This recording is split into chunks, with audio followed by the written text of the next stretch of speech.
Les forces de défense du Malawi et de la Tanzanie raffermissent leurs liens par le sport. La brigade 101 des forces de défense du Malawi à Mzuzu a accueilli ceux de la brigade 401 de la ville de Mbeya en Tanzanie pour concourir dans diverses disciplines sportives dont le football et le volleyball. Selon le général de brigade Charles Peter Ferozi, commandant de la brigade 401 en visite, la visite d'échange visait à établir une relation de travail cordiale avec la brigade voisine et à mieux coopérer dans la lutte contre la criminalité.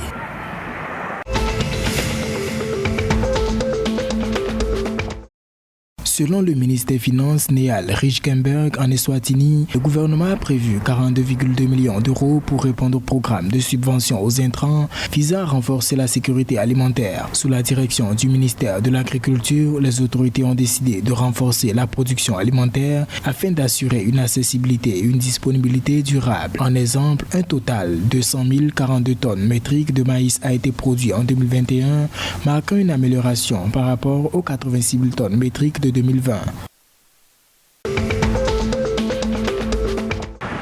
En Zambie, l'association de développement du secteur privé a prédit que les prix du carburant dans le pays continueront d'augmenter si la tension géopolitique entre l'Ukraine et la Russie se poursuit. Le président de l'association, Youssouf Dodia, a déclaré qu'en raison de la tension persistante entre les deux pays, le secteur privé en Zambie fera face au coût élevé des affaires au risque de compromettre toute l'économie. M. Dodia déplore que l'examen mensuel des prix du carburant par le Conseil de régulation de l'énergie n'est pas un bon mécanisme car il ne fait que provoquer de l'anxiété dans l'économie.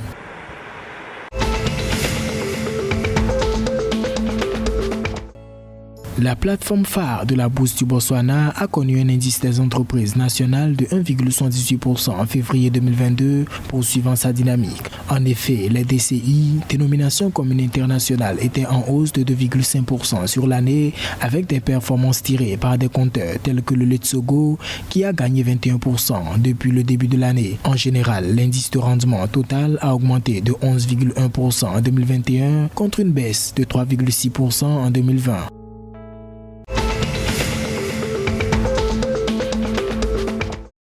Au Lesotho, le ministre des Sciences et Technologies de la Communication, M. Soyan Rapapa, a célébré jeudi 3 mars 2022 le lancement du Vodacom Foundation Insight Center par la Fondation Vodacom, une bibliothèque pour les aveugles et les malvoyants d'une valeur de 2 millions de francs CFA. L'autorité a félicité cet acte qui vise, selon elle, à contribuer à la promotion des innovations et à la culture numérique afin de garantir que la personne malvoyante ne se sente pas exclue de la société.